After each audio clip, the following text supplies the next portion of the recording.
What's up guys, my name is Ace, and today I wanted to go over the best controller settings that I have found so far in the Battlefield 2042 beta, and this may apply at launch as well, or things may change, but this video is focused on the beta build of the game, and I basically just wanted to make this video because I've had a ton of requests for it, because the standard controller settings in this game feel terrible, at least to me. And it actually took me a solid like 20 minutes or so just tweaking settings and fine-tuning everything to get it into a place where it feels good. And once I did this, it actually does feel quite good. Now, obviously, a big thing to keep in mind here is with many of these settings, they are going to be 100% down to your own personal preference, and what I use may not be what works for you, so you will have to make some adjustments for yourself. But I've had a lot of people asking me what settings I use, so that's what I'm going to be sharing today. At least for player controls. I'm not going to be sharing any vehicle controls at this point because I quite simply haven't put any time in with the vehicles yet. And just for reference, since I know a lot of my audience is coming from the Call of Duty franchise,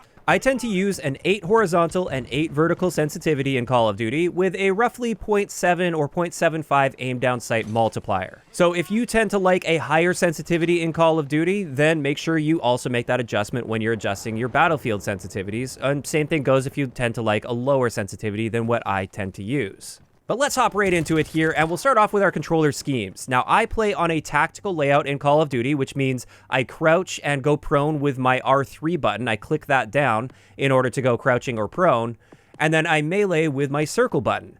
If you are looking for that layout, you want to go with the alternate layout. That is equivalent to the tactical layout in Call of Duty, or if you just like it default, then stick with the default. Then getting into the on-foot controls, which is going to be the primary focus of the video today, the soldier stick aim sensitivity that I have found that works for me is 55. This allows me to spin at least decently quickly, but I also feel like I've got a decent amount of control with that. Then I don't like playing inverted. Obviously, that is personal preference. Field of view, this is really important. In this beta, they are showing the vertical field of view of your screen, not the horizontal field of view. So this isn't a one-to-one comparison with the Call of Duty field of view. I'm going to put a little chart here for you guys so you can see and translate for yourself. I tend to prefer a 90 field of view in most of the games that I play, so therefore I'm going to be playing roughly around a 59 field of view in Battlefield 2042. Obviously, you can go higher or lower just based on your preference. Then I do recommend keeping the ADS field of view setting on. So this means when you're aiming down sight, it will be a multiplier based on what your field of view setting is, rather than just the base aim down sight field of view setting. By doing this, I just find that it zooms me out a little bit more while aiming down sight, and therefore there is less noticeable visual recoil, and I can also just see more while I'm aiming down sight. When it comes to movement, I keep all of this standard. That all just feels normal to me.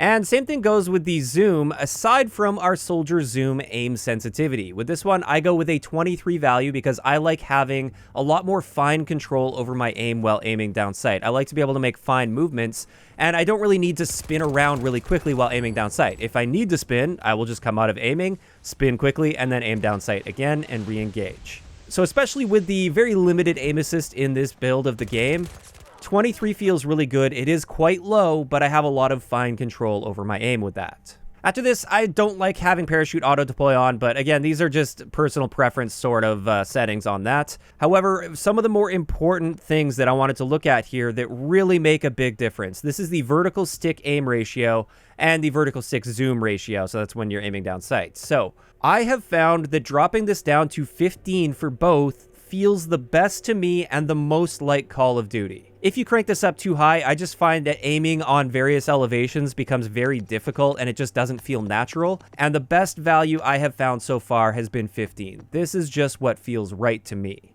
Additionally, I highly recommend disabling uniform soldier aiming. This should be off, and therefore the coefficient is irrelevant because this only applies if this uniform soldier aiming is on. Turning it on just feels strange once again, so I just don't like it. As for our zoom transition sensitivity smoothing, I definitely like having this on. This just makes it a little bit less jarring as you initiate aiming down sight. If you are sweeping your aim across, this will smooth things out a little bit, which feels good. Now from here, if you wanted to make some further adjustments, I still haven't played around with sniping too much. I feel like I am going to be making a few adjustments for the really high zoom optics here, but as of now, I just leave this all default, which is directly tied to our soldier aim sensitivity value.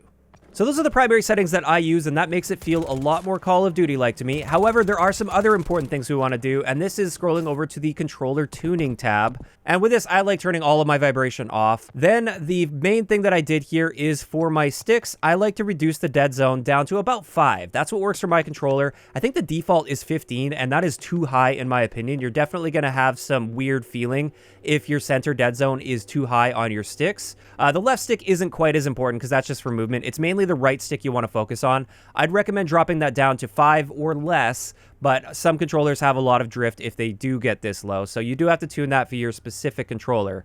But I definitely recommend reducing that from the default value. And then also with my triggers, I did like to drop the maximum input threshold down a little bit, just into the 90s, and that allows me to get to that maximum throttle when I'm driving vehicles a little bit more efficiently. And honestly, that's pretty much it when it comes to the actual character handling and control settings that I'd recommend using coming from a Call of Duty background. Having said that though, there are some other important settings that don't really have to do with controller, but I'd still like to recommend. This is on the PS5, so I'm sure there's some more detailed setting on PC, but it is just important to mention. In the general tab, I'd recommend turning camera shake off completely. That just is really distracting while playing, and I don't like the look of it. It can also make a lot of people feel nauseous while playing if they have this maxed out. So I just set it right at 0. Then we get into our display settings here. I do like turning motion blur completely off, and then all of these settings as well. Just turn them off. They are mainly for like a cinematic look. They don't directly help your gameplay at all. If anything, many of them will get in the way of the gameplay. So I turn them off completely, and I find that that is very, very helpful. Additionally, in the display settings, I did like turning my opacity up on my minimap, just so it's a little easier to read, a little bit more clear, and generally, it's not blocking anything down in the bottom left corner there. And then also, when it comes to the heads-up display icons, I did turn down my objective and friendly icon opacity. I find sometimes these get in the way of me actually seeing my enemy, so turning this down a little bit will help, but keep the enemy icon opacity maxed out for sure, because you definitely want to be seeing those indicators. And with that, the only other settings that I really changed here is I like turning the music volume down a little bit, just so it never gets in the way of the gameplay audio. And same thing goes with the in-game announcer volume. I do like toning that down a little bit, because it's more important to hear what's going on in the game most of the time than what the announcer is saying.